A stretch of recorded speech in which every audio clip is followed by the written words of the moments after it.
The voice on the tape is male, in his 40s, tired, speaking slowly with long pauses. My name is Artyom. I've lived in this house on Profseyuzhnaya, apartment 44, since birth. It's a standard panel 9-story building from 82. An ordinary house. Quiet. It started with the elevator. Or rather, its absence. A month ago, it was closed for scheduled maintenance. There was a notice, but there was no maintenance. No workers, no sounds. Just the fenced-off cab and silence in the shaft.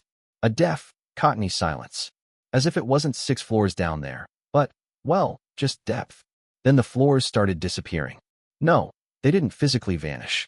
But when you climb the stairs, you sometimes notice, between the 3rd and 4th flight, there aren't 12 steps, but 13. The 13th is always slightly narrower, the wood darker, as if it was inserted later. And between the 6th and 7th, it's the opposite. One step seems flattened. It's not there, but your foot hits an invisible ledge, and you almost trip. The intercom panels on the floors started glitching too. The number 5 on the button wore off, and a curved black mark appeared underneath, like a Latin S.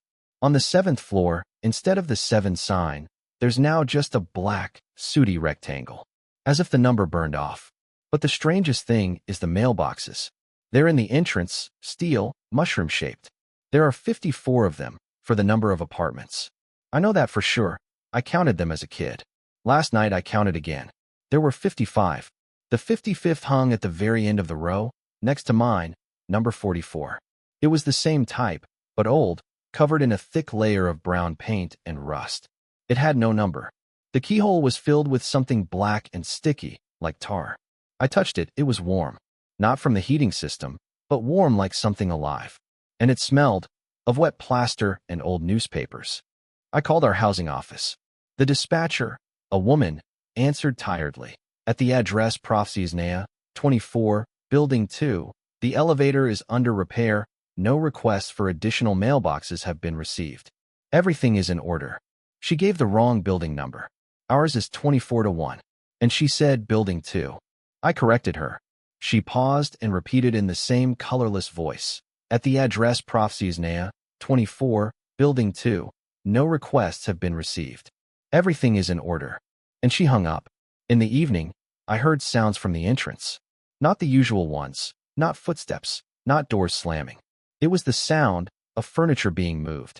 A dull, heavy scraping on concrete. But there's no furniture in the entrance. I looked out. On the landing between the 1st and 2nd floor stood an old wardrobe. A Stinka wall unit, Soviet era, made of light brown particle board, with stained glass-like panels. It wasn't there yesterday. It stood sideways, blocking half the passage. On one of its doors hung a small padlock shaped like a scorpion. I recognized it. My grandfather, who died 10 years ago, had the same one at his dacha. I didn't touch it. I walked past, feeling as if I was being watched from behind its dark glass. Went up to my apartment. At night, the intercom rang. The display didn't show an apartment number, but that same curved mark from the 5th floor. I didn't pick up. A minute later, it rang again. And again. Finally, I picked up the receiver but didn't say a word. From the speaker came heavy, even breathing. And in the background, that same scraping sound. As if that wardrobe was slowly, inch by inch, being dragged across the concrete right behind the wall in the entrance. Then a voice, low, hoarse, monotone, said, "Apartment 44. You have mail." And the line went dead. In the morning, I ran to check the mailboxes. Mine, number 44, was empty. But that 55th, nameless one, its door was slightly ajar. Inside lay a single sheet of paper, folded in 3. It was a copy of an old, Soviet-era utility bill. On a form. In the owner's name field, my name was written. And in the address field, it said, Profseyuzhnaya, 24, Building 2, Apartment 44. And a signature. The signature wasn't mine. It was shaky, crooked, but I knew it. It was my grandfather's handwriting. The one who died. I turned around.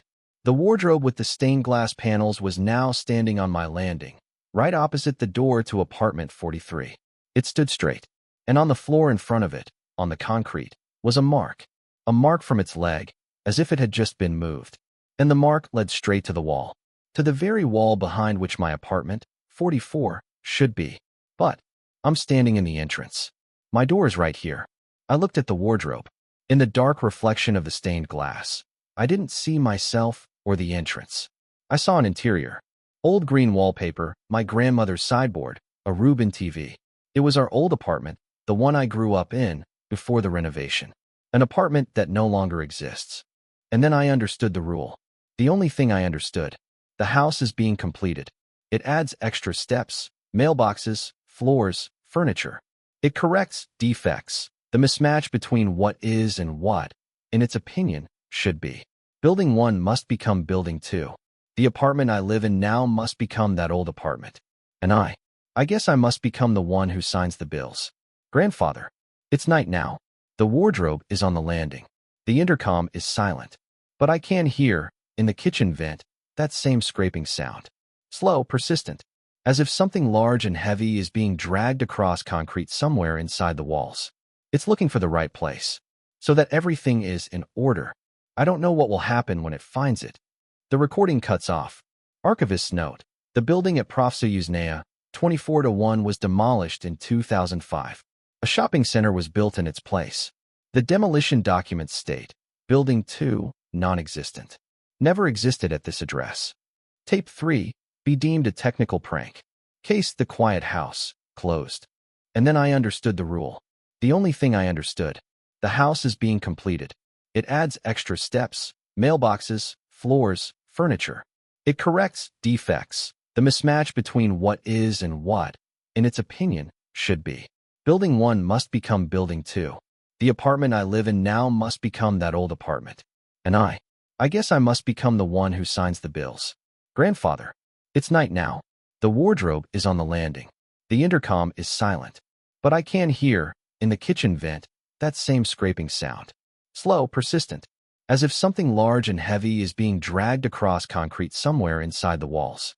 It's looking for the right place, so that everything is in order. I don't know what will happen when it finds it. The recording cuts off. Archivist's note.